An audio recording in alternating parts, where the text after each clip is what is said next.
I'm going to try to keep the auto clipping to a minimum. Yeah. It's quite a bit there. Talk with your normal voice. Well, I'm used to projecting my voice.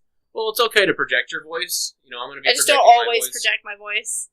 That's perfect. I always forget to. That's perfect. You're doing a great job. Yay! We were so excited to talk about comic books. It was. And now I don't know how to start. How about we start like this? What's your comic, so you start. Let's start with this. How have you been, Camille? Been this good. Past week. It's been a ride. It's been a ride. It's been a ride. We've had some ups. Lots of downs. Lots of downs. I've been doing hard labor. Like a real man, doing real man stuff. Digging ditches with stuff. And I guess that's a great way to start us off. It's talking about another real man. Mm-hmm. Man like myself. Mm-hmm. Thunderstrike. Camille, what did you think of Thunderstrike? 2011, not 1993. I'm going to get you to read that. 2011. What did you think of Thunderstrike 2011? I enjoyed it. I like the sassiness. Lots of sass. I love a character with lots of sass because I'm a sassy person, so I relate to it more. It's nice to watch a character struggle the way that he did. Yes. Because I'm not going to say that you don't see that a lot in comics, but it's not a trope that you often see done as well as it should be done. Well, I think the cool thing about Thunderstrike was that, his struggle was not to be a good person. Just wanted to Robert, right? It's Robert. Robert Masterson? Grab me with a comic book real quick. Reference check! Reference check, bitches! You reseal your comics? Normally no. Why? But this time I did. No. God damn it. I always take the tape off. No, I don't take the tape off. You could rip the plastic. I always take the tape off because it always catches on the paper. Kevin Masterson. The coolest thing about Kevin Masterson. That's what you wanted to know? What's his first name? Yes. I thought you were talking about his dad. I was like, no, oh no. That's Eric Masterson. I know his dad. I know everything about the original. The thing Kevin Masterson struggles with the most is not should I do the right thing like so many other. It's fuck superheroes and fuck them hard because they killed my dad. That's what I like so much about it is that you don't see him struggle with something that you see a lot of characters struggle with. You get to see him struggle with something you don't see a lot of people struggle with ever. Yeah. Because this is not dealing with, I should be a good person, but I'm not a good person, or any stupid thing like that. It's, I don't really care if I'm a good person. This shit got my dad killed, and I don't want to end up the same way. Yeah. You get to see him deal with the aftermath of what being a superhero does to the rest of a family, which you don't see a lot. That is the thing. That's powerful. That is the thing that turned me on. When I read issue 1 of this comic, the thing that most turned me on to Thunderstrike, and the reason why I went through and read the whole 1993 run, is that was made it so unique. It was I've never read a story like this, where the main character, he's not only a shitty teenager, but he's a shit-eating teenager. I hate teenagers. Teenagers are awful. They're terrible people. They think they know more than they know.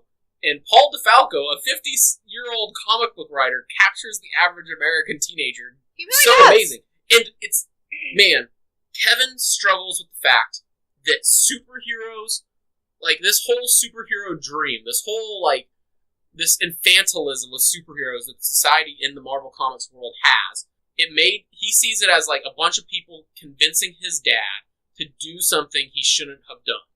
Be a superhero.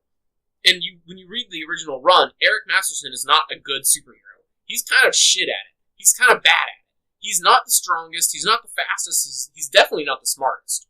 And, the way he gets things done is, I'm gonna push through, and he loses his first big fight.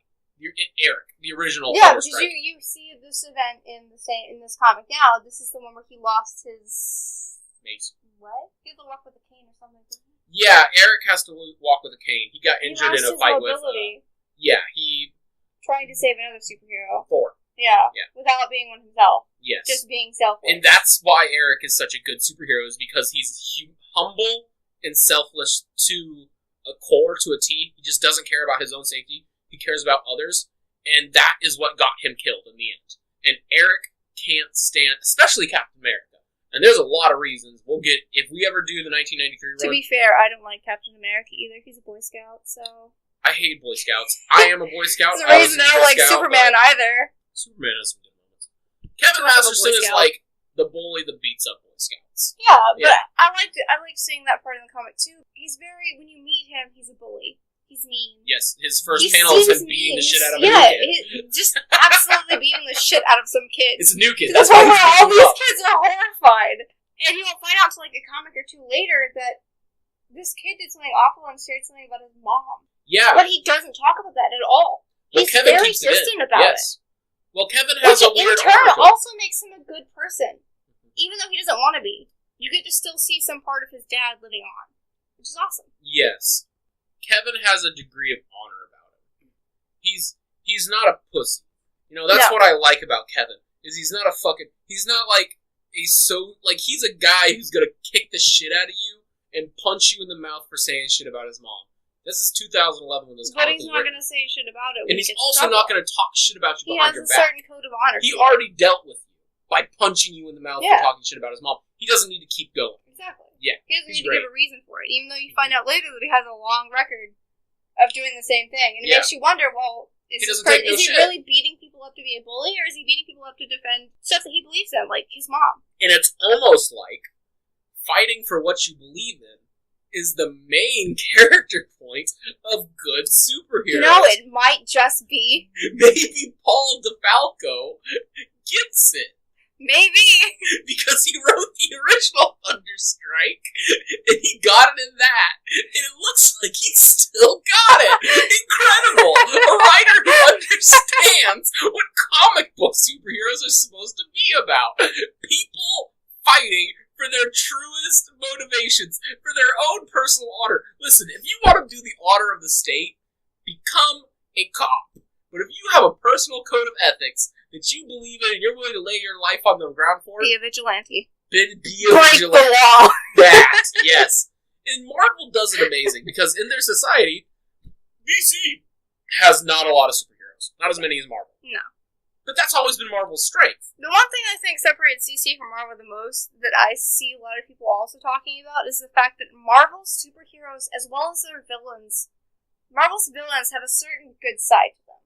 They're always constantly struggling. Like Loki, for example. When you see Loki, he's always struggling where he has moments where he can do good things. Yes. He can be a superhero.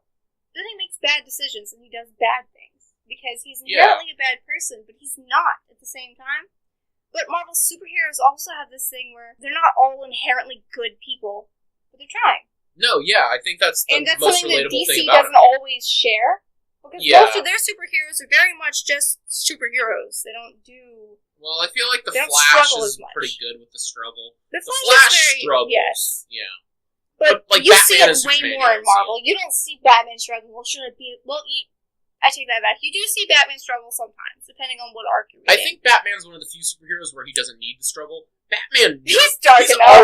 Listen, Batman's already self-realized. He knows what he is. But then again, when you watch, like, Frank Miller's Batman, you see him watch him struggle with... The whole scene with, well, this is the one thing. You can go ahead and burp. It's fine. But it's funny. There we go. It's funny. Go ahead, I'm sorry. I've interrupted your Frank Miller rant. I hate Frank Miller's Batman. But the one thing that... like the design. You know this about me. I'm an aesthetics person. I don't like the big, blocky, chunky Batman. Camelle, and I appreciate characterization. I don't like this Frank Miller's. I like the storyline for Frank Miller's Batman. I just don't like the art of Frank Miller's Batman. Like, I've read the whole thing and I've watched the whole thing. I just don't like the art of it so much. Yeah. So I've never liked Frank Miller's Batman. But the one thing I do like is watching Batman struggle with, well, how violent should I be? Am I too violent? Should I tone it back? Do I go harder? Where is that line for I have to stop? Yeah. And refining that. But I think Batman and The Flash are one of the few characters from DC that you actually see struggle with good and evil at the same time. The cool thing about Young Justice and the Teen Titans is you get that struggle. Like, all the older, established heroes, with the exception of The Flash, don't really have much of a struggle. I've never read Wonder Woman, so this could be an entirely wrong statement. Actually read Wonder Woman. But I've never seen or heard of Wonder Woman struggling with, should I do the right thing? Listen, I think Wonder Woman is a perfectly acceptable character, but I don't think anyone in the history of the universe has ever actually read Wonder Woman. Woman. My manager, who's never read a comic in her life, I'm pretty sure bought Wonder Woman 66 like 3 weeks ago. And I went, nice. You know what she should have done is bought Wonder Woman 69. No, yeah! But you see, she's very Christian, so she wouldn't do that. Gay. Yeah. Yeah. Look at that block of blue for the gay. But anyway, back on topic. Yes. Thunderstrike! Thunderstrike! Yeah! We were talking about a superhero. Thunderstrike. And once again, we both take a drink at the same time. Perfect. Great podcasting. High five. Yeah. Yeah, audio. There was one that I really liked. There was a couple lines that I really liked. Yeah. And I can't remember them now. They were just really sassy and funny. And just, that was a good line. Let's talk about the teenage sass. Okay, there's a good I way love to do the teenage sass. sass. There's a good way to do teenage It's a bad sass. way. And this rides the line It sometimes. does sometimes. But at the same yeah. time, it's not, like, it's almost sort of, I don't want to say Damien-esque. It's kind of Damien-esque and A little sass-like. Yeah. That's one of the biggest things I love about Damien is just sass. Yeah. He's my sass son, and I love him. This really got me going. Like, I wasn't like, it's alright. It's like a sass. I'm like, well, there's the teenage side. Now I can relate to it. About the story, everybody, don't. Don't. The story itself doesn't matter.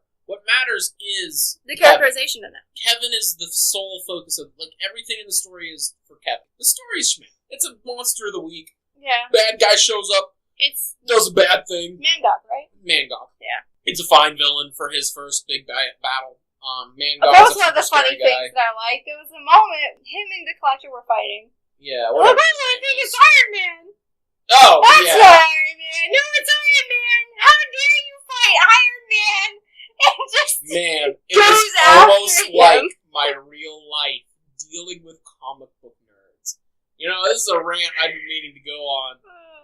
You know, But if like, any of funny you... part where he was like, no, I'm going to kill you or something, and then Mangog just comes in and, nope!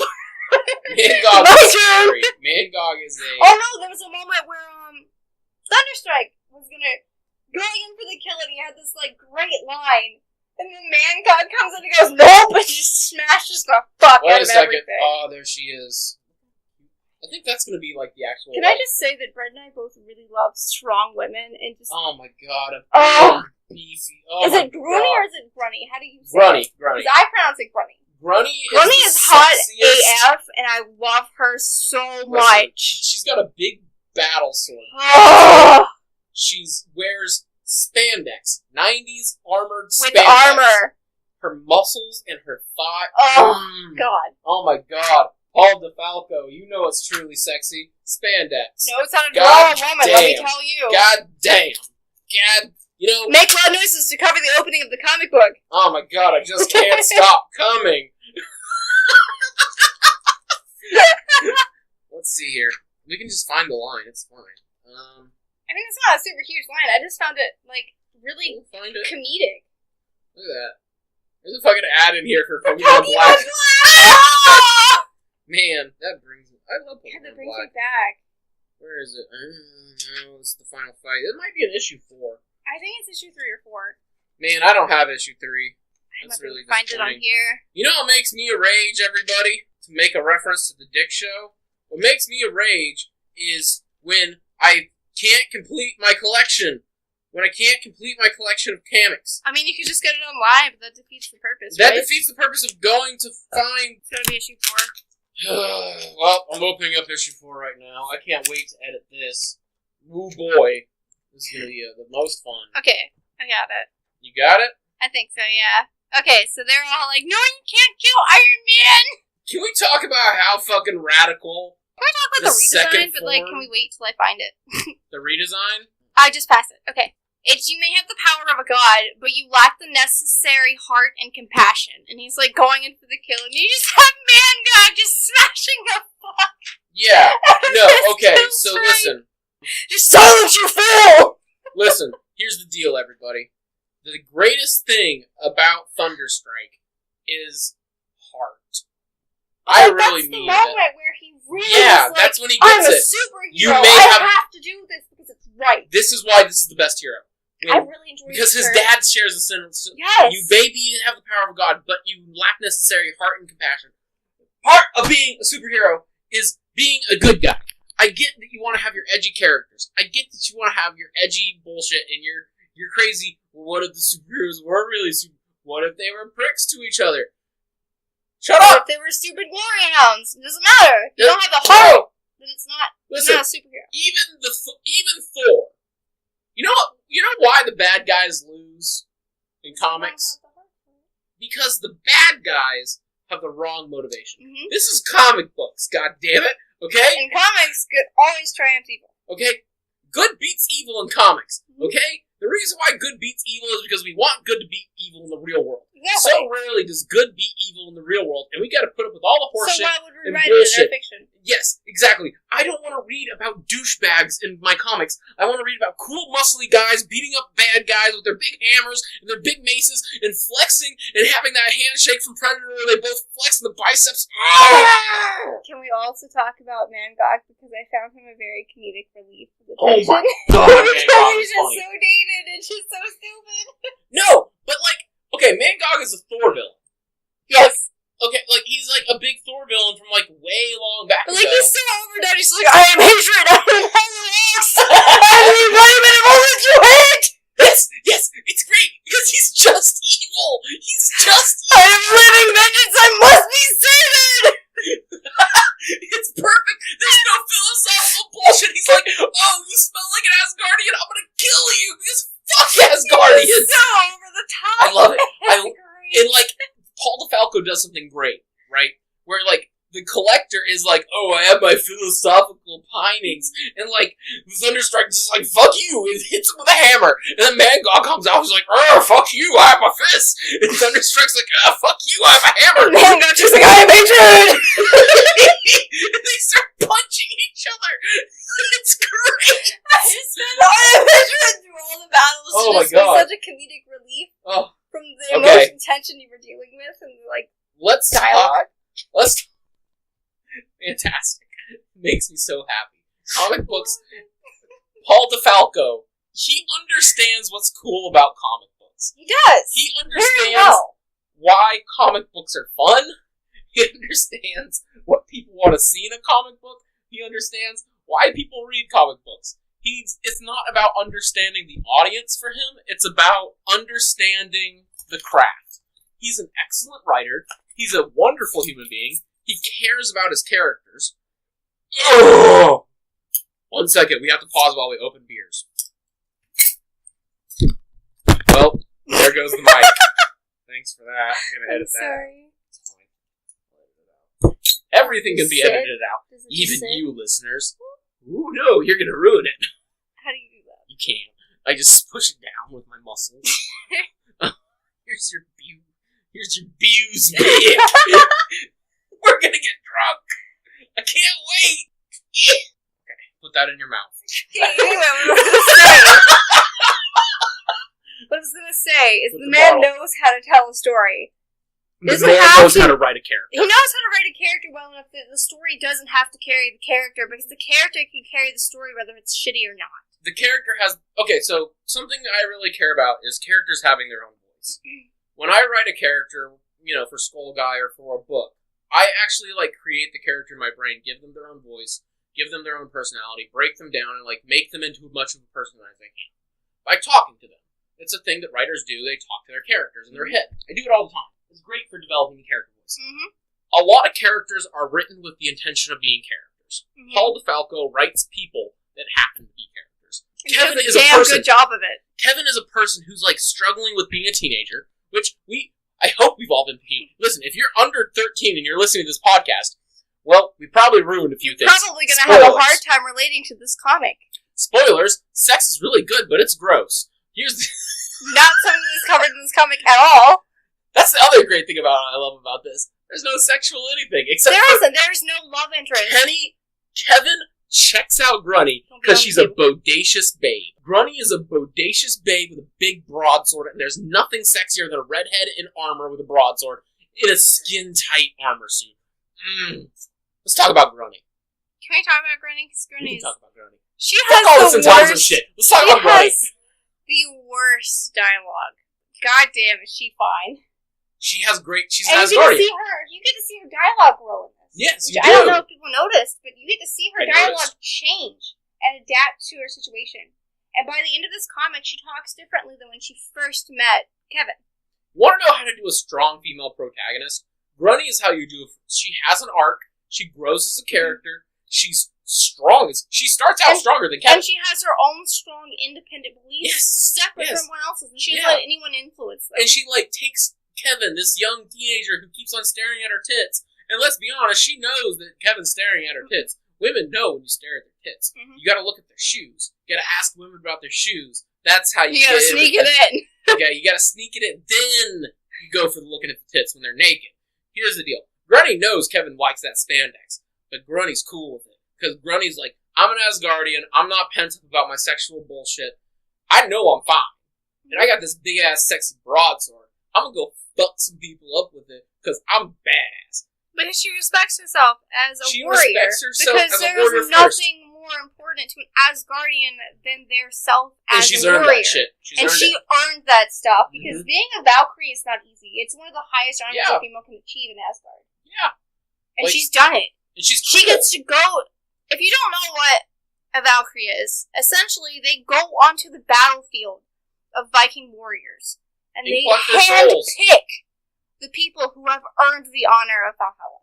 Yeah. Which is the highest honor that a warrior can earn. Yep. Because when you go to Valhalla, you go in and you wait. And the whole reason that you're waiting is for Ragnarok, right? Unless you're Eric Masterson, who denies that honor. Valhalla when it is offered to him by Thor and Odin, and he's a... He's been the only one that have ever happened. But anyway, about Eric at some point. Anyway, the warriors go to Valhalla to wait for Ragnarok, for the big war at the very end of existence. And what they do in Valhalla is they drink, they eat, and they fight. Oh my god, my paradise. Okay? I love booze, I love meat, and I love war, and I love being with other dudes. And these are all the things that are the most important thing for an Asgardian. You have to fight, you have to drink, you have to eat. Yes. Be merry with your friends, and fight like hell. Yeah. And her job, her honor that she gets to do is to go to the battlefield and handpick the people that go to Valhalla. Oh, man. And she earned that right. That's not an easy thing to do. Dude, it's hard. You have to sacrifice so much. She takes... The other thing I love about Grunny is she takes Kevin serious immediately. Instantly. She recognizes him as an adult. She treats never, him like an adult. She never demeans him. She quips. She makes funny quips at him, like, "Oh, well, you wouldn't even be as an Asgardian Girl Scout." I make funny quips to you, and you're my friend. Yeah. She respects him instantly enough to make fun of him, but to respect him in times of battle. If she's not the only person that gives him that level of respect. If you read closely, when they're in battle, and I could be wrong about this, I didn't read it that closely, but I'm pretty sure in all of their battles, whenever they're fighting, she never plays down on him. She never protects him. She never protects him. She never makes a downwards comment to him. Yeah. Only when they're on equal terms do they do that. Yep. They never do that when they're fighting. Yep. They look after each other and respect each other to hold their own, and that's it. The other thing I loved about this comic book was that Grunny is just a cool girl. She is. I love She's a well-developed character without having to have, an entire arc to herself. That's the thing, is, Paul DeFalco knows that, you can characterize a character without backstory. Because you see it a lot, especially in DC Comics, because I have more experience with DC than Marvel. Every single single small character period that has to have a storyline has to have their own separate arc that takes, 6 books. Fucking comic book. Oh, God, it's the worst. And Grunny doesn't have to have that to carry her as a strong female character. She just does it. Man, it's almost like when you get a good writer who knows what they're doing. Almost, but not quite. Cool. Comic books are just cool. The thing is... This is a really well-done comic. I enjoyed it a lot. It was... I told you. And I loved the end. I loved that at the very... He gets it! Yes! At the very end, he gets his resolution. Wait. Before we talk about the end, let's talk about Bobby Steele. Okay. Let's talk about... I love Bobby Steele. So, I know that you're a really big Thunderstrike fan, so I'm sure that...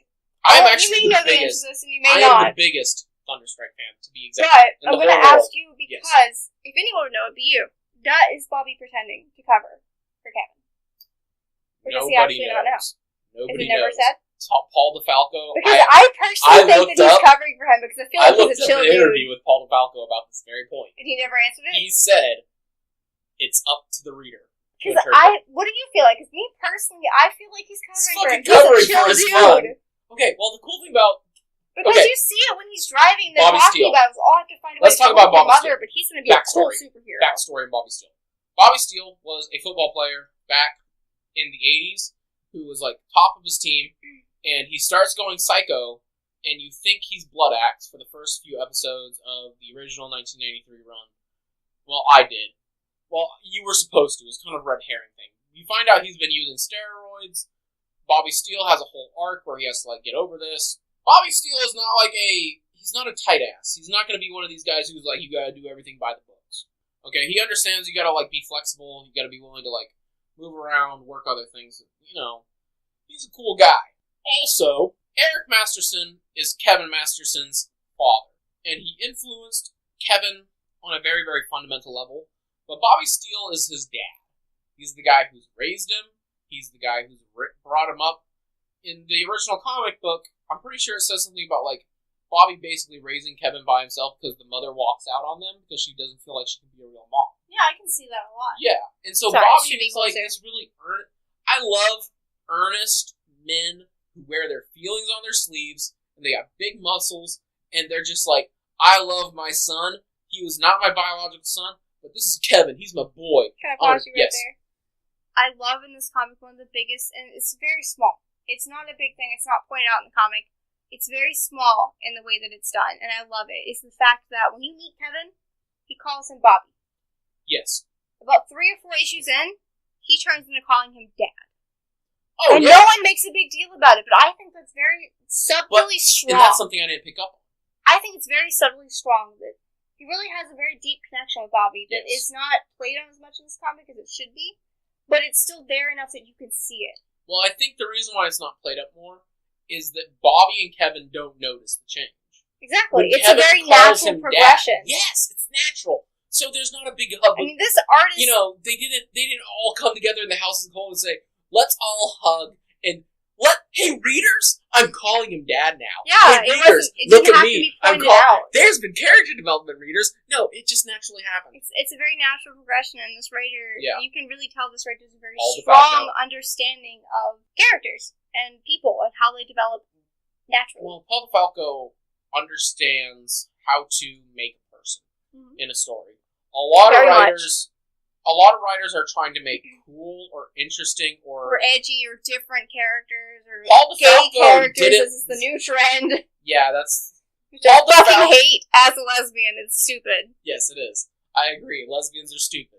But we are, but that's not the point. Listen, I think everybody who listened to episode 1 knows my opinion on lesbians. I fully support it. And yet we're still friends. I think it's hot. It's cool. It's sexy. Girls should have sex with each other. But it shouldn't be forced. Even if they're straight. Listen, 2 straight girls having sex together is not gay. It's just cool. It's called experimentation. It's called college. It's what you do. Yes, girls are allowed to do that. Or conventions if you've never been to college. Fair enough. Listen, the point is... God damn it, I had a point. God damn it. Sorry. Paul DeFalco. The lesbians were distracting. Lesbians are always distracting. You're not Welcome wrong. to the lesbian cast, everybody. That's a joke. That joke will never get old. The welcome to joke. Maybe I should... I'm not going to stop. We should change our thing to the thing that we talked about last time. By the way. Anal? No. Yes. We should change our thing to anal, Brent. Yes, that's what I meant. The anal cast. You know, lube is very important. It is very important. It is the most important, and it better damn well be water based. You never licked an asshole out? No. You gotta lick an asshole out at least once in your life. I mean, I'm sure I will eventually, but it's called tossing the salad. I know. It's very intimate. I know. I've never done it. I'm not gay, but, you know, other people have. I mean, I'll try anything once. Meh, not me. I know what I like. Don't knock it till you try it, Brent. I will knock it. I am very disrespectful of other people, and I don't care about anything. And yet we are still friends. The point God damn it. Welcome to the gay versus cis What I was saying, though, is we should change it to our description to the alcoholic and the jackass. Man. That's so dumb. Like, it's also very accurate to us. Man, I really like the description we have. Yeah. Let me pee. I want to be right back. Yeah? Talk about comics without me or just cut out the audio. We You just cut out the audio. I have messages to respond. Comic, talking about Camelle. I can't carry a comic that you wanted to read without you, Brent. God damn it, I can carry a comic that you wanted to read without you. I know, but like, I can't have a conversation with myself. It's not fun.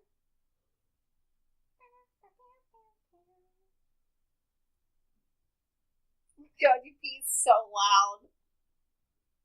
Jesus Christ. You pee so loud! The microphone is still picking you up.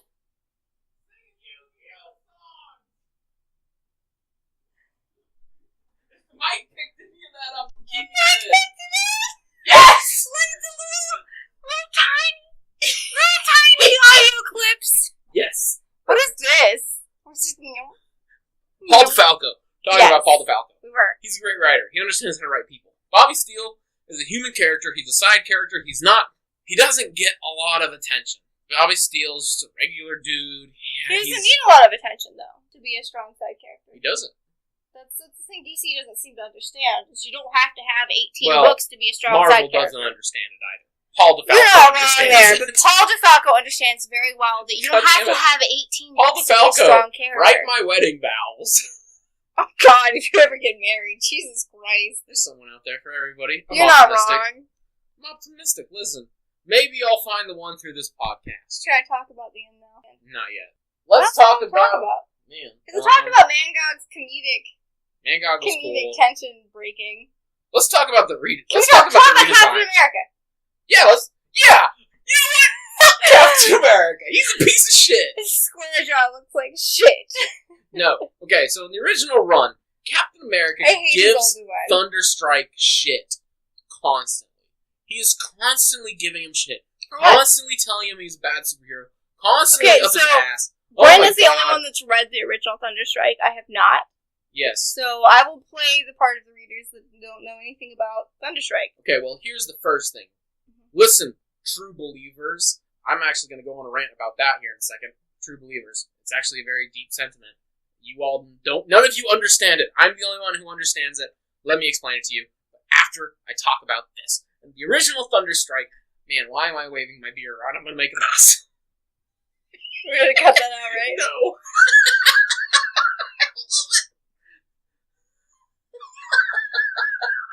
Why do you do that? The back against me. Gives me gross sweat burps. Oh, I love gross sweat burps. The worst, like wet farts, but worse. Oh, God. Because you can taste them. They taste like cheese sticks.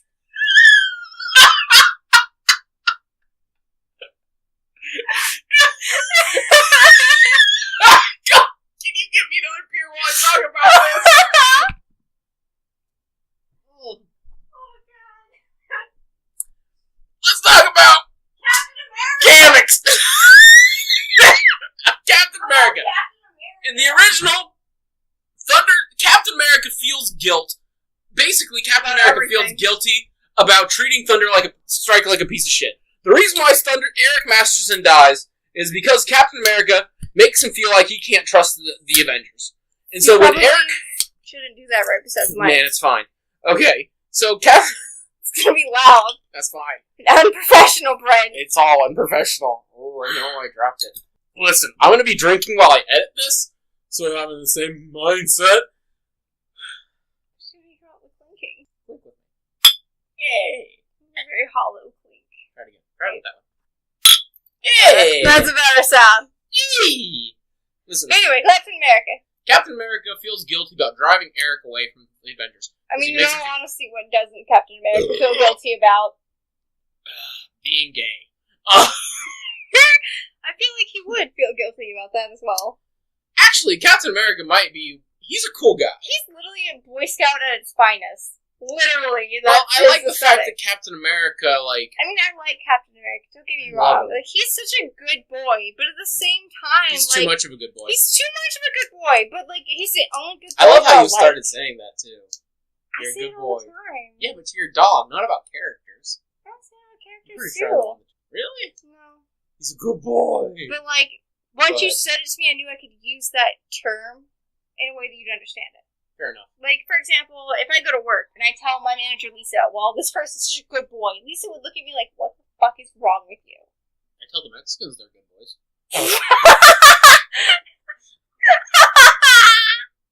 What did they say in response? Sí. Sí. Estás la bueno, hermanos. Estás es bueno, hermanos. Sí. Okay, so Yo I like Captain America.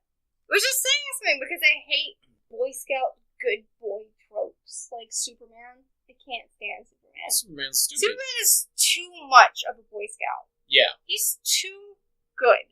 Sometimes he's a real fucking prick. Yeah, he really is. Which You know is what? why I don't he's like so much of a self-righteous Boy Scout. characters. There's a Yes! difference between being a good guy and I don't Being like self-righteous. self-righteous characters. When Captain America is being self-righteous, I fucking hate him. Mm-hmm. When Captain America gets humbled, I love him. I love him. So Captain But I love America his Captain America does something incredibly stupid. Actually, at the beginning, he gives a 15-year-old boy known for his violent acts of rage A metal axe of death. It's a mace. It's a mace that gives you the superpowers of almost Thor, which is worse than a metal axe of death. You're true. You're right. You're right. Yeah, unless it's the blood axe. The blood axe. That would be worse. Do you know what the blood axe is? Yes, indeed. You told me it would be inherently worse than the mace. Because they would just be bloodthirsty, violent teenager. How many Which would end 15-year-olds very are... badly. Listen, the point is, Kevin rises to the occasion. And In a way he doesn't expect. I love that. I feel like Captain America giving him the mace was like Captain America saying, I'm sorry for driving your dad to suicide. I feel like in one way that was his apology, but in another, I feel like it was his way of making up for it in, well, here, son, here's your dad's mace. Don't call me son, you son of a bitch. Captain America has to call everyone son. Yeah, and Kevin doesn't like son, it because that's not his dad. Here's your dad's mace, son. Go be a good boy for America. And he does. And he goes. He does be a good boy for America. He goes, what the fuck? Why would I do that when it got my dad killed? Yeah. And he denies it. He puts it away. He goes, well, don't worry, Mom. I'm going to sell it, or I'm going to, what? What I love about Kevin is he didn't be like, I'm going to go use my mace to beat up bad guys for money. He didn't do like that. Like Spider-Man. He didn't try to go rob people with it. He just was like, I don't want anything to do with the super... That's what makes him different. He doesn't want anything to do with superpowers. At all. That's what makes him original and cool. That's what I really like about his characters. You get to see him struggle with a problem that you don't see superheroes ever struggle with. Like, yeah, you get to see Superman struggle with, I want to be a superhero. You get to see, Iron Man struggle with, why should I be a superhero and do all these bad things? You get to see Batman struggle with... I'm an alcoholic. Listen, I'm an alcoholic too, Tony. It's not that you get bad. to see Batman struggle with, all I do is bring death and destruction to everyone that I You're love. Batman, you're a good boy. Good boy, Batman. But you get to see Kevin Masterson suffer from something that you don't ever see anyone suffer with, and it's from the aftermath of superheroes. Yes. From what happens and not after in a great superhero dies. Because Eric Masterson was a great superhero. He was. Thor goes to his tombstone. Without a doubt. The last panel of the original 1993 to 95 run was Thor going to... You know what's written on Eric Masterson's tomb? No. Before Thor gets there, it says, Eric Masterson, loving father, honorable man. That's all it says. Nothing about him being a superhero, because that's what Eric Masterson wasn't about. He wasn't. No. He was very much a humble man. I want you to read it so bad, just for the writing. You'll love it, I promise. One day. One day I will read it. Oh, God, thank you. Thank you for saying it on the podcast, because I'm not cutting that out, and all your fans are welcome.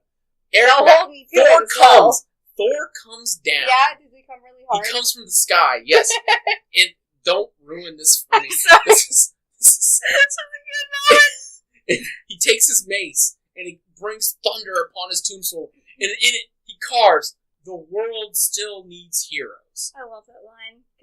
I love that line. It gives me chills. It's perfect. And you know what's carved? It says everything you know what Odin about carves on his mace, on the thunderstrike mace. It's Odin himself carves, the world still needs heroes on his mace. Yes, and that's what I love so much about that line literally says everything you need to know about this entire storyline is the world still needs heroes. And Eric Masterson and Kevin, by the end of this, and that's understand what it means to be a hero. Self-sacrifice.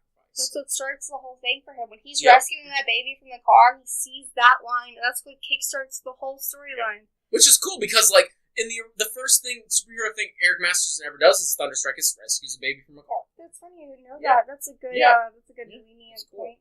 Yeah. A very, Paul very DeFalco good, like, knows what he wrote. parallel Paul thing. DeFalco knows how to do subtle callbacks to his older comics without The great thing about Paul DeFalco is he's subtle. Paul DeFalco He is doesn't ram it down your throat. very, extremely good at something. Yes. So well. And it always conveys without being in your face. It's very good at it, and it's good to notice. It makes you feel good when you notice it. Because it makes you feel like you're paying attention. Man, it makes you to feel enjoy like it. you accomplished something by being a reader. It's almost like a little reward for people who care about the character. Yeah, it really, Wow, really, look at that. it's a really nice thing for people that care about comics, because you don't... Yeah. Especially in superhero comics more than anything, subtlety is a dying breed. Yeah. By far, subtlety is a dying breed in comics. Everything is overdone.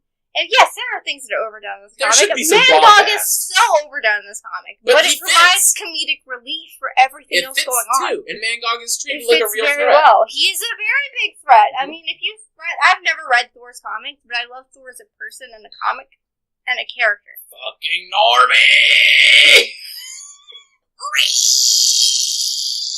I will eventually read Thor. The only reason I There's a haven't couple is good because Thors. I don't need to read Thor to know about him, because my best friend fills me in on all of the Marvel Universe. Listen, And now I have two best friends that fill me in on the Marvel Universe. I care about all comic books, but Marvel But is the best mainstream.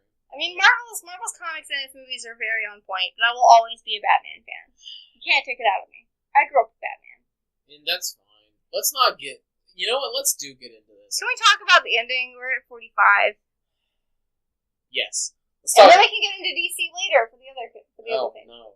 Oh, no. Was that a spoiler? Spoiler alert, guess what we're reading next week, guys? I'm not gonna tell you. It's a surprise! By the way, everybody, just to let you know, Camille has a con coming up next week, so we're doing we're doing two podcasts tonight. We're pre-recording a podcast. A project? We're pre-recording Keep a drinking, it makes it more podcast. entertaining. It does. It does. This is why I drink at conventions. She's But doing anyway, Yep, tell them about your convention. I am going to Animazement again this year. I do lots of cosplays. For you guys that are new viewers that don't know me, I am Fleet Street Fatality on Instagram. I do lots of cosplays. In September, it'll be 2 years for me that I've been doing this. Makeup art is a really huge passion for me. I love stories, and I love the characters that I read about. I have a great passion for them, and when I relate to them enough, I cosplay their characters. And if you can cosplay them.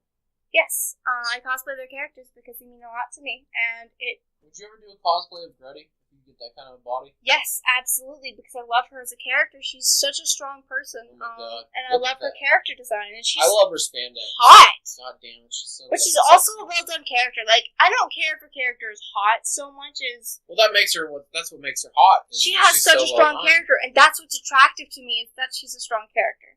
So anyway, I will be at a And you convention know- next week in Raleigh. You know she's DTF. She is down to Yeah. fuck. She's an Asgardian, of course she is. If she finds a big enough man I with mean, a look big at enough dick, Thor. she'd tear But Thor's anyway, ass up. or Go ahead. Sif, honestly. I mean, You there's know, nothing she would do for her queen. I mean, look at the way that she just goes about this like it's nothing. Just gonna go to a mortal realm and damn. school the mortals on I don't fighting. think my soul could take Sith X gruddy hardcore gay lesbian sex. I could take it. Oh my god. But anyway, I will be at a Goddamn right you convention could, next Badoo. week. I will be at a convention next week. So we are pre-recording like responsible people. It was my idea. It was As Brent's the idea. technician, it was my idea. It was Brent's idea. It was either that or a solo podcast. I was like, you're not excluding me, motherfucker. So You're the one who was like, I don't know about it. Maybe do this. I was like, no, do the pre-record. Don't be lazy. So, we're not being lazy. I'm not being lazy. We're not being lazy. Podcast So anyway. will probably be up Tuesday. Brent and Spooks. I make a comic. Makes Kind of. comics, kind of. I'm- We're starting. He's trying. He's learning. I finished page 4 out of 20 before I launch. I'm going to make sure I have a backlog of 20 pages built up and finished. That'll be about one issue of Skull Guy, so that when I say I'm going to update once a week, even if I'm sick or something like that, I can fucking update once a week. Because I expect my readers to read my comic book on time. But yeah, I make comics. I make comics about skeletons. They're cool skeletons with superpowers that come from their coats. Read it when it comes out. I also make shitty vlogs with my cat. And I also talk about comics on this podcast with Camille. He also has very bad video quality recordings on his Instagram. Because my phone's... You gotta up your quality. Listen, my phone's for like But 2005. anyway, Brent Spooks is my co-host. I am Please Street Fatality. Please Street Fatality is my co-host. I'm the main host. She hasn't We figured are this out both yet. co-hosts. We No. both co-run this channel. Yeah, but I'm the one who does all the editing. You do. You do. I'm the one who... Brent does all the Works editing my because ass Camille cannot focus on editing long enough to do it, and Brent actually has experience There's a editing. difference between autism and ADHD. There is. Yeah. I am the difference. Yeah, I have autism. And you I have ADD. I am an autist. And I have It's attention okay. issues. It's funny. Find fun. I am also severely depressed and have issues communicating with the outside world. Me These things too, are funny. Sam. Yeah. Woo! Mental disorders! Let's talk about the ending. Let's talk about the ending, please. Okay, so this ending. I love this ending. Yes. This ending really Oh my got god. me. This ending. It was Oh my beautiful god. because Kevin finally got his closure with Thor. Oh my god, yes. They finally got to talk about it. He finally got to ask Thor the one question that's been bothering him his whole life. Why did you never come back? Why did you never check in on me? Hercules checked in on me. Why couldn't you? That's because You're Hercules my is a dad's good boy. best friend! Why didn't you ever bother to care enough to check on me? And Thor says, well, it hurt. I know everything that happened to you as a child. I asked about you from Hercules. We talked about you all the time. Because Hercules is a good boy, and He's him a and Thor. very good boy. Oh my god, Hercules. We're gonna do Hercules. But one of Thor these days. also says, well, you have to remember that I have other responsibilities. At this point, Thor isn't king yet, but he's still in training to be king. He's also an Asgard. Avenger. He's also also an Avenger. Asgardian. He's an Asgardian. He He's has got a lot on his so plate. many responsibilities. And while Kevin is very important to him, and while Eric was so important to him, he has so much he has to do. And he still kept up with Kevin, even if he didn't check on And himself. This was humanizing Thor in a big way. He Very isn't much so. perfect. The one thing that I love more than anything about this ending, the one thing that stands out so much, is when Thor bows to Kevin. Oh my god, When yeah. he lowers down to his knees in front of Kevin, you can see Hilda in the background just, what the fuck? Yep. And Thor is like, I respect you so much as a person, and nothing is more humbling to me than watching humans like you and Eric, and he bows. Yep. That is so powerful to me, because Thor is a god among men. Yep. Very much so a god among men. In a literal sense. Yeah, And he very bows literal. Yeah. down on his knees at Kevin's feet and says, I respect you. No, I completely agree with you. I'm trying to find this real quick. This is the very end. There's a great line in here. It's beautiful.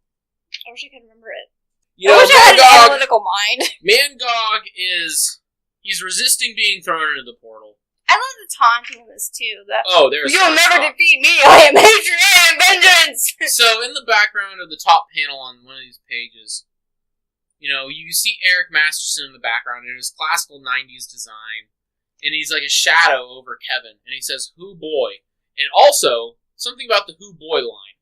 That is like Eric Masterson's catchphrase. "Who boy?" I read it. I- Oh boy. Oh boy.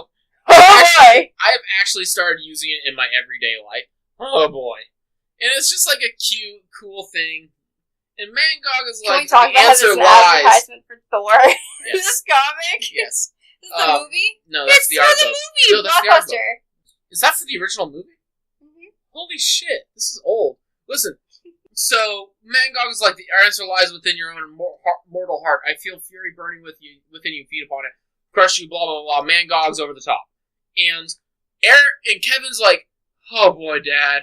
I get it, Dad. I finally understand. And he jumps through the portal with his mace lifted high, and I really wish I didn't, is what he thinks. That Before gave me chills when I read that. Oh, that line dude. is beautiful. I So well related- done. God damn it. Because Okay. it didn't need a lot of lines to get the point across. It was I- small. I finally get it, Dad. Why you were a superhero. As why he's you chased after sacrificing himself for the same cause.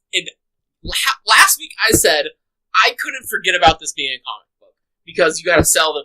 I forgot that this is a comic book. And when he did that, I'm like, oh no, Kevin died. And I stopped reading. See, I put down the comic book. As a movie fan, I got flashbacks from Iron Man when he goes into the wormhole. And by the way, segue, that's one of my favorite points in a movie is watching Tony Stark deal with PTSD because I know exactly what that feels like. And that is so strong. Kevin. So I instantly got wormhole flashbacks. And how did you get through the wormhole? And Kevin jumps through the portal. And he hits Mangog in the head with his jump. mace. He gets hit by Thor's hammer. No, that's how he gets out. Yeah. He jumps into the portal, and he hits Mangog in the head, right in the forehead, and he's like, fuck you, bitch! But he does it to get him back through, because he's having problems getting...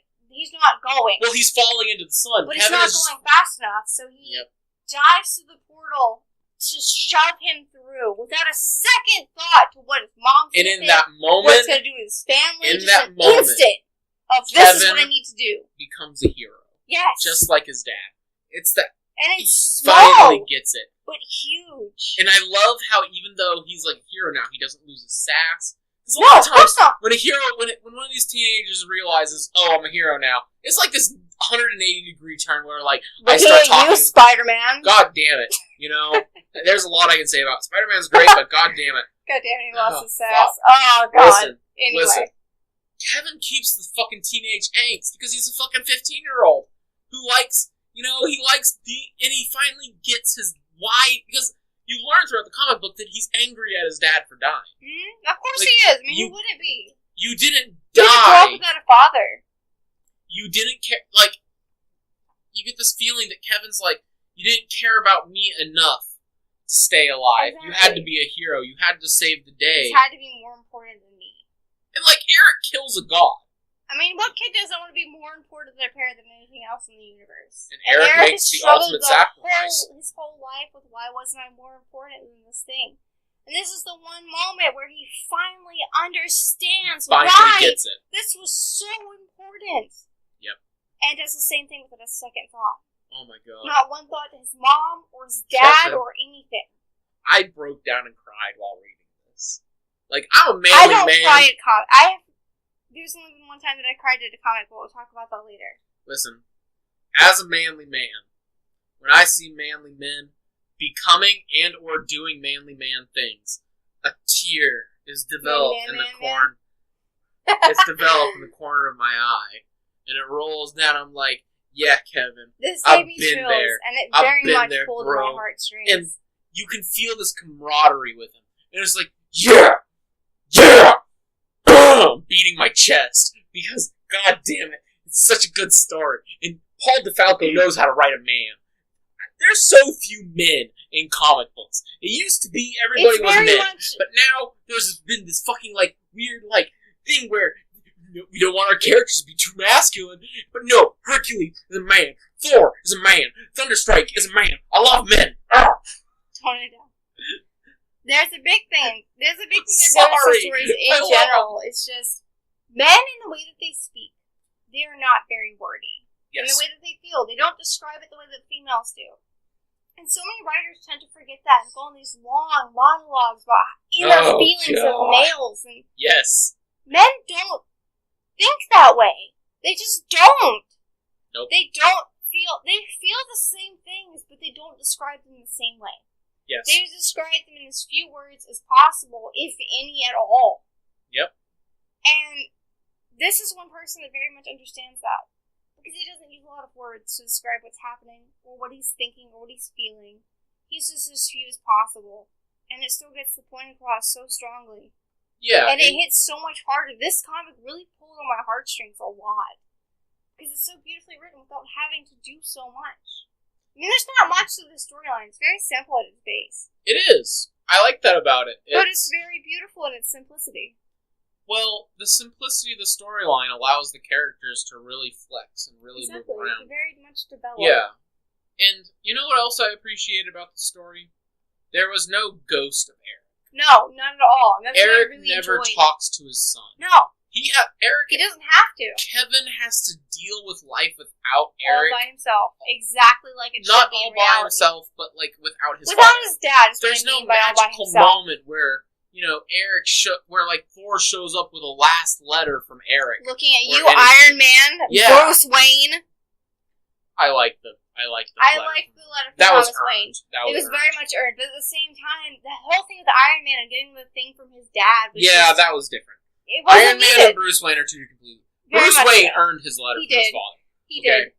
Whereas But Iron this Man didn't need that to carry the story, to be a strong... If they would have had it in the story, it would have made Kevin's development less meaningful. It would have, and it doesn't need it. Nope. Kevin doesn't need it, because that inscription on his hammer is all he needs from his dad. The world still needs heroes. And by the end of this comic, he finally understands what that means. Yep. And the one thing that I really, really love, other than Mangog and the Sass and... Everything, you love everything about this. Yeah. Is that at the end of this comic, as a bratty teenage boy, yep, he's cleaning up the city without a fucking single God damn it. Compliment? No! The other thing.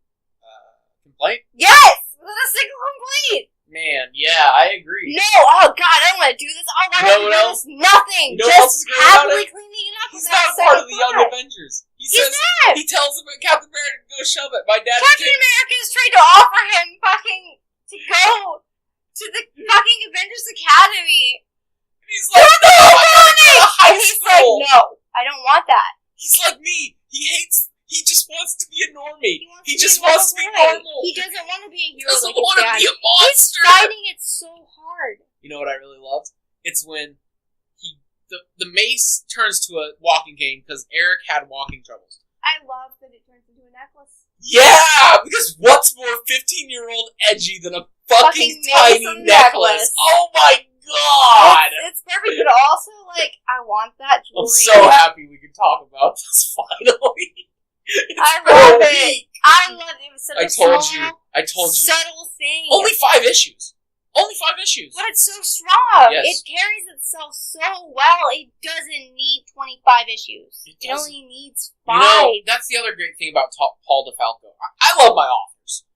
Paul DeFalco, when he writes a story, it's self-contained. Yes, when he wrote the original Thunderstrike, there was a whole continuity with, like, Eric being Thor. He takes, like, 2 panels, tells you all about it. All you need... Listen, once upon a time, Eric picked up his hammer, dealt with it, moving on. Right? That's a big deal. It only took him 2 fucking panels. If DC was writing that, it would have taken them 5 stories. Yes. And so Paul DeFalco's like, listen, this is the story of Thunderstrike, not the story of Thunderstrike was once Thor. Exactly. Okay? He knows how to get a story in, start it up, and finish it. And finish. Without much wording. He finishes his stories. In comic, one of the things that pisses... This is very much self-contained. That's one thing I very much love about it, is you don't have to read 40 years of back And there's comics. not tie-in comics. There's not... I don't have to read Spider-Man's opinion on it. Like, God damn it. You don't have to read Spider-Man's or Thor's or Iron Man's or fucking... Wolverine or all of them. Can I ask a question? Yes. Why the hell is Wolverine in this comic? Because he's cool. But he's not an Avenger. He's an X-Man. He is. He's an Avenger, too. Since when is he an Avenger? He's been an Avenger since the 90s. Yes. You can tell that I don't read Marvel comics. What are you talking about? I read this. There's like, why the hell is Wolverine here? He's the guy who, like, connects the X-Men to the Avengers. I don't know who's the connection. Yeah, he's totally an Avenger. Wolverine's cool as shit. An Avenger. What? When does Deadpool become an Never, Avenger? because Deadpool's a terrible character. He's great. No, he's awful. He is, but I love him. Listen, Deadpool will never become an Avenger because the Avengers don't let people kill people. Yeah, Deadpool would never be an Avenger. And what does Deadpool do? Deadpool's not an Avenger. He's a taker of No. lives. Yeah. Like, the Avengers, With the comedy. reason why they attack Eric in the original run. Then again, this is the 90s when the Avengers were good guys. Okay? They're kind of bad guys now. I'm still getting past Wolverine is an Avenger. Wolverine isn't an inherently good guy. Okay, Wolverine is kind of like... Okay, every team needs that, like, gray area guy. I mean, yeah, but and at the Wolverine same time... will totally murder a At guy. the same time, I love that Wolverine is like, well, I'm the big gun usually, and Thor's like, nah, brah, fuck you, and just destroys everything. Yeah. Because you can't compare Thor and Wolverine. There's no comparison power-wise. kind of. I mean, maybe. yeah, Wolverine is indestructible. We're not going to talk about immortal, how, like, the X-Men in like, the rest of the Marvel Universe but exist you in the can't same compare universe. him to a god. They don't matter. Listen, the X-Men do not fit into the Marvel Universe at the end of the day. It okay? felt so disconnected for me as a But when they person. tried to give the X-Men their own universe, they fucked it up, and it'll never happen. I have to take another pee. I gotta go. God, I've had 4 such a beers. Tiny bladder. I do have a I tiny mean, I have to bladder. pee too, but I can hold it. I don't think I'm going home tonight. I think I'm staying the night. Oh my god! I'm getting really drunk. And I'm gonna keep Is it sad that you're more drunk than I am, but we've had the same amount?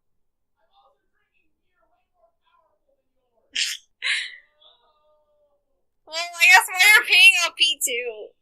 Oh god. Once you start, you can't stop.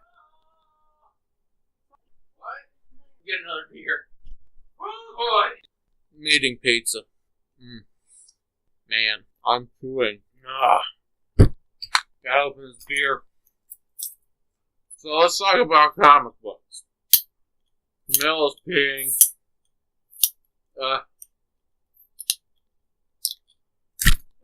What do I talk about? The comics. You gotta keep drinking. The most important thing is to read comic books. Yes, always. Read the comics. Oh no, she's back! Our private session together is over. You know, I was telling you all about how much pure, uncut penis Camille sucks. As a lesbian, I can confirm this. Sucks so much of that penis.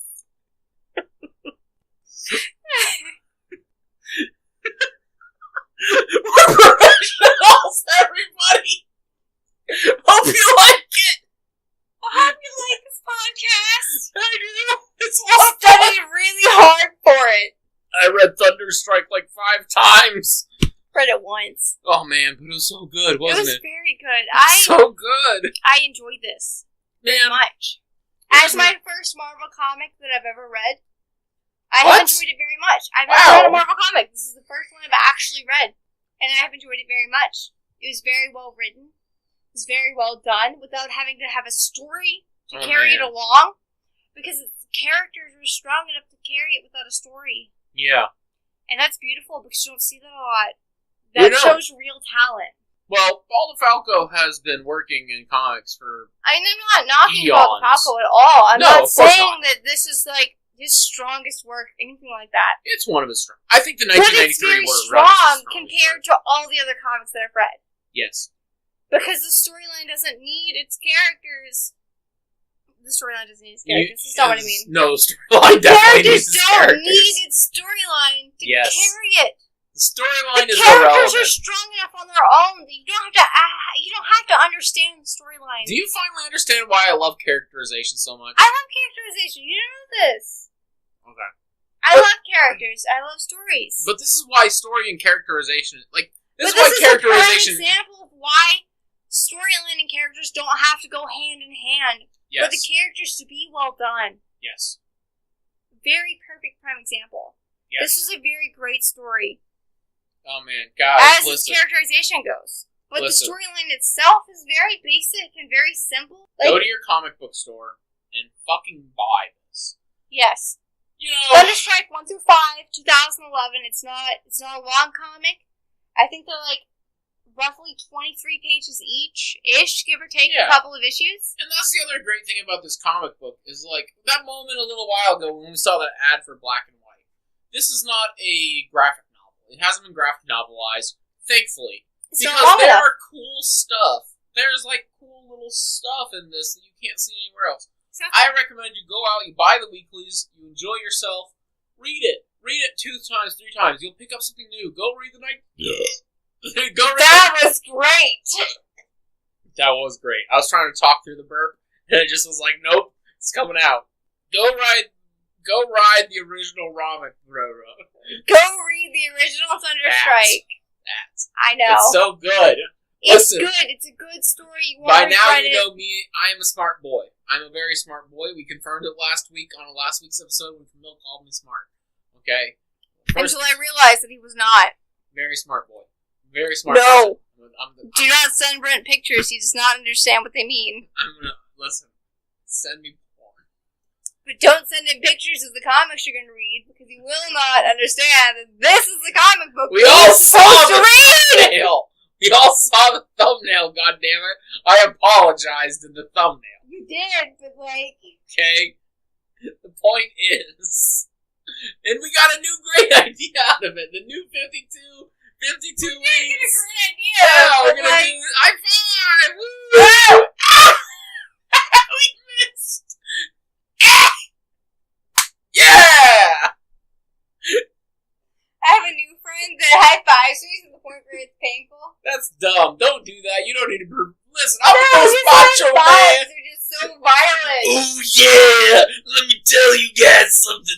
I'm the most macho man to ever exist since Macho Man Randy Savage. And my high fives don't have to hurt nobody. Because Macho Man knows. He knows that being kind and being honest and being earnest are the most important things in this life. You gotta be earnest with yourself. You gotta be nice to the women around you. Even if they're lesbians. Macho Man's a very open-minded kind of guy. Okay, Macho Man believes that what you are in this life is what you are. Nobody's gonna try to take that from you. Nobody ought to try and change your mind. And Thunderstrike is the best comic ever written. 10 out of 10. The 2011 version, 1993 version, all the versions. Thunderstrike only has 2 runs. Only 2. And that's sin. All of you write Paul DeFalco. This is Macho Man Randy Savage back from the grave, telling you to tell Paul DeFalco to write another Thunderstrike. Yeah! Snap into a Slim Jim. Why are you Scottish? Because Macho Man Randy Savage is Scottish, I guess. Okay. Anyway. This is a great comic. Oh, yeah! This is a great comic. And the storyline doesn't need... The characters don't need a storyline to carry it because the characters are strong enough on its own. So, how would you rate this? 10 out of 10. 10 out of 10. 10 out of 10. Are you basing that on the previous Thunderstrike? Doesn't matter. 10 out of 10. No, it matters. Why does it matter? Important. It's all subjective anyways. It's all subjective anyways. It doesn't matter. It's just I would rate this at least an 8 because its storyline was What's wrong with you? Because I have another comic that related to me more that we'll talk about later.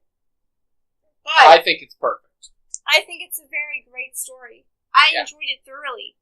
Did it make me cry? No. Made me cry like a man. But it pulled at my heartstrings very much, and I really enjoyed it. As a person who doesn't read a lot of Marvel... And it wasn't manipulative. It was not manipulative at all. It was We didn't talk about Thunderstrike at all very much before this. Nope. He just explained the 40 years of backstory so that I could understand what happened. So that I knew what happened to his dad. I did not know anything about Eric Richardson before I started this. Eric Masterson before I started this. Let's talk about the last name Masterson. Is there a more awesome name than Masterson? Right? Like, is there a more superhero name than Masterson in this universe? Nope. No. Not really. The only one that compares is Wayne. True. Yeah. True. But shut up, Rusty. If you want to know if you should read this comic, I give it a yes. I give it a yes, definitely. Yeah. If you value characters and if their development more than what's happening around them, then I would highly recommend it. If you want a good storyline, I think it's a fine story. It's a fine story, but what's happening in the story, do you like redheads not a big with deal. muscles? I like redheads with muscles. Don't simplify it like that. It's much more than that. It is much more than that. The story is very much. It's not a sexual story. It's not at all. Oh, look at this hot broad. It's a boy learning to be. Saying broad. It's That's a my word. boy learning to become a man and learning to respect his father's beliefs. And it's so great. So if you want to know if you should read this comic, if you value any type of story or characterization at all, I would highly recommend it. It was amazing. I'd give it a 10 out of 10. There's no story I could recommend higher than Thunderstrike. I would give it an 8 just because I'm not used to reading Marvel comics. And the storyline itself, like you said, you have an issue with the aesthetic. On just the storyline. Yeah. Just the story, not the characterization, just the storyline. The storyline is shit. It's not great. I don't think so. I think it's simple, but it's not shit. But the characterization within the storyline is 10 out of 10 amazing. I would highly recommend it. Without a doubt. You should definitely read it. If you value your characters and your stories and your superheroes and why they do what they do, this is the comic you should read. I think this is a good intro to the idea of what a superhero is. I think this is, like, I've been reading comics for a very, very long time. My first comic book I ever read was when I was, like, 5. My brother Bradley gave me an old Wolverine. I don't remember what it was about. I think it was about him, like, fighting Lady Deathstrike. I didn't know anything before. I didn't know anything after. I love comic books. I'm a fat, bearded nerd at the end of the day. I'm a very tiny nerd. Yes, but one day I will be swole. I'm going to get sick gains this year. I'm going to cosplay as Thunderstrike, and I'm going to do it with my real abs, and my real muscles, and I'm going to do the classic Thunderstrike. Go do cosplay the right way. Go work hard for that shit. That was He just tried to high five 4 times in a row, and we failed. Yeah! We're drunk. Listen, I think if you like comic books, and you like superheroes, and you like the idea of beating up the bad guy, and being a good boy, and learning what it means to be a good boy, read it. If you are new to comics, if you do not know what it means to be a superhero, if you do not understand what that means, if you are new and looking for an entry point into Marvel Comics, or superheroes in general, not even just Marvel, just superheroes in general. This is a great starting point. This is the perfect starting point for you because it addresses that issue within its first comic, all the way to the end of its 5th issue. Yep. It never stops addressing that one issue. Yeah. And this is the perfect entry point for you. There's no, like, weird crossover event while this is going on. And you don't have to read, like, 20 different issues from, like, 6 different characters in order to understand what's happening. It's just the simplest, It's a very simple, basic story. It understands what's interesting about comics. Yes, it pushes the envelope of, well, why should I be a superhero? Why should they matter? Why are they important? Why do we need them? I give this 10 out of 10. Its characterization, I will give it a 10 out of 10 because its characterization is excellent. I think it's, I like the art. While Mangog is not the most Mangog is just a bad guy. Story-driving villain. Well, I think that's cool about it. The characterization makes it good, and he's a very good segue for comedy. Well, I think Mangog is cool because, I was reading it. Okay. He's provided a lot of comedy relief. Very lot of comedy relief. That makes sense. We're tired. Very tired. And we still have another podcast to go. We do. This is going to be interesting. Man, I love hanging out with you. You're so cool. Mangog is cool because he's just a simple bad guy. I understand bad guys should have motivations, they should have characterization, they should have all these things. Mangog is just a big old fuck you alien who hates Thor and Asgardians. What is the embodiment of hatred? He's just fucking weird. He fucking hates everything and everyone. He feeds off of your hatred. For a simple superhero like... Which, by the way, during that last battle, that's the one thing I very much enjoyed, was that I'm the embodiment of hatred and violence, and I feed off of your hatred! And the whole... Hey, Thor, is he right? And you know how they beat Mangog? By hitting him in the face with a mace. Not fuck you! Hatred, just hitting him in the face, just fuck you! Old-fashioned violence! Just... Oh my god! This comic starts out! I love it so much! It's so good! You want another beer? I'm working on my 5th one. What alcohol content is this? By the way, everybody, I'm drinking People's Porter. Are you reading it? Is it a good read? I'm trying to read it, actually. It's very dark. Can you turn on the light? Yeah, turn on the light. Oh, what % alcohol is this? I don't know. I'm trying to find out. Give it to me. Oh my god, there's 6%. Jesus. I'm drinking a lot. Alright, so... I think that's a wrap. That's a wrap. High five. That's all your fault. That's all your fault. I'm so sorry. I didn't know. Let's start the next one. I'm trying to be even better. Let's talk about rebirth. Cut. That's it. Do you want to hit stop in between these? Here. And say them separately? Yes, we're going to do that. Stop.